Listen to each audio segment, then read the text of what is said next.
trademark the name of my online course?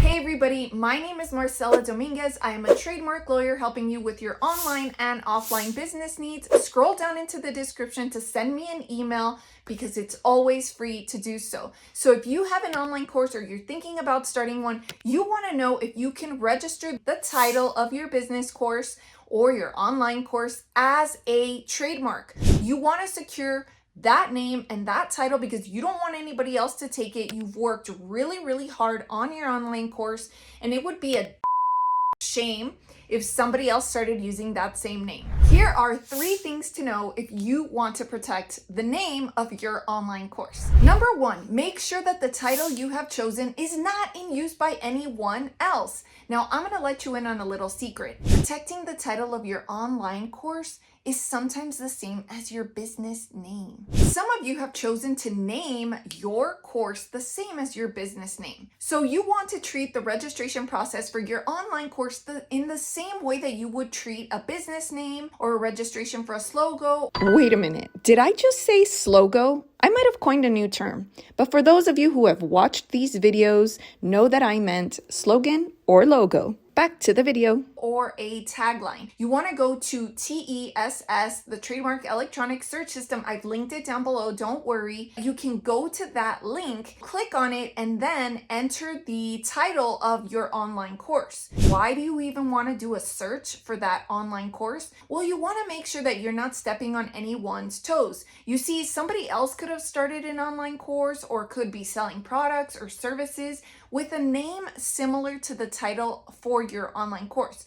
You want to make sure that you're the only one that has something like that. Now, in a world of millions of course creators and in a world of millions of trademark applicants, I know you're probably thinking, what are the chances that my title is going to be so unique that I'm not going to come in conflict with somebody else? And that is why you do a search. You do a search to make sure that your name isn't in conflict with somebody else. Because if you start the process and you waste your money and you waste your time at the USPTO, you're not getting your money back and you're not getting your time back. So you want to make sure that you do a search for your online course. And guess what? You might not get results that are the exact same title that you typed in, but they might be similar. And that's really what you want to look out for. Make sure you catch that video right there, which goes into more depth about doing trademark searches, because it's free to use the Trademark Electronic Search System.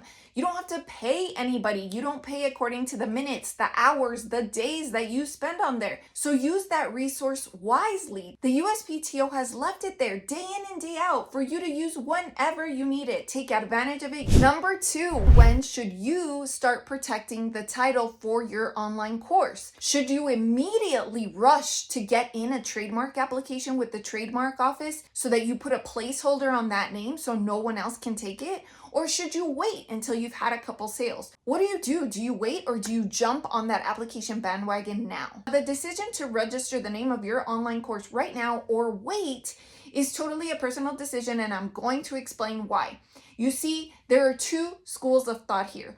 One is I'm going to submit an application when I have the money, when I'm ready, when I know that my course is successful and I'm selling it. And in those situations, you think, well, that makes sense because why would I waste money submitting an application on something that I'm not even sure is going to work? So that school of thought is fine for those of you that don't want to waste some time or money on something that you think might not work. And the second school of thought is, I love this business name. I've already done a search for it. Nobody else is using it.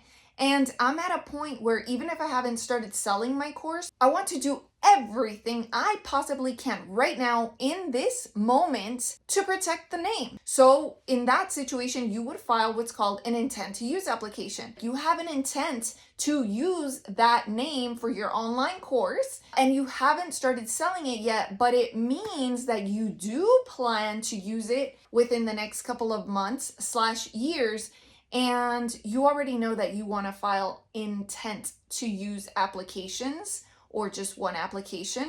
So which school of thought are you? Are you person A? Are you person B? Do you want to wait until you have sales or do you want to jump on that application bandwagon yesterday? Number 3, is there anything else you can do to protect the name of your online course while you decide if you're going to submit a trademark application? Well, yes, there is. I'm so glad you asked. And to answer your question, I want to point you in the direction of this video right here, which explains all of this in detail. There's no doubt that you've seen the SM symbol somewhere in your life. So I want to bring your attention to it right now because this is where it's relevant to you. A SM symbol is what's going to help you protect the name of your online course if you do not have a registered trademark yet. So if you, for example, create a landing page, if you create a website, if you create flyers, merch, whatever it is that you're creating that shows the title of your online course, you want to put an SM next to it. If it's going to be an online course that you eventually sell, because it is going to be considered a digital product. For those of you that do not have registered trademarks. So if you do have a registered trademark, you are not going to use the SM symbol. You would actually convert that to a circle R, but please do not use the circle R if you do not have a trademark certificate from the United States Patent and Trademark Office. No, no, no. So tell me in the comments below, which one are you? Are you a SM or are you a circle R? Chances are you're going to write SM down below because you do not have a registered trademark, but you want one for the title of your online course. Now, for more clarification on the distinction between the TM and the SM and the circle R, make sure to catch that video right there. It's a great follow-up to tip number 3 and in understanding what all of these symbols mean, because I know it can get confusing and it would be way too much to explain right now. And here's a little tip. Use the SM symbol whether or not you have initiated an application with the USPTO. You don't have an excuse. Use the SM. Protect your name as much as you can. Now, I know that you probably have other questions about trademarks, so I am going to share these videos right here because I want you to watch them. I know it's going to be a great follow-up to understanding more about what you should do with your online course title when it comes to trademarks, of course.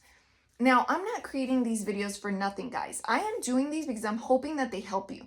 So in exchange, I just need you to leave me a comment down below and tell me, yes, Marcella, it was helpful. Leave me a thumbs up. You can leave a tip down below if you had learned at least one thing. And by the way, if you're a small business owner who wants to turn your expertise into an online course, also see the link down below because I am more than happy to help you turn your small business knowledge into an online course.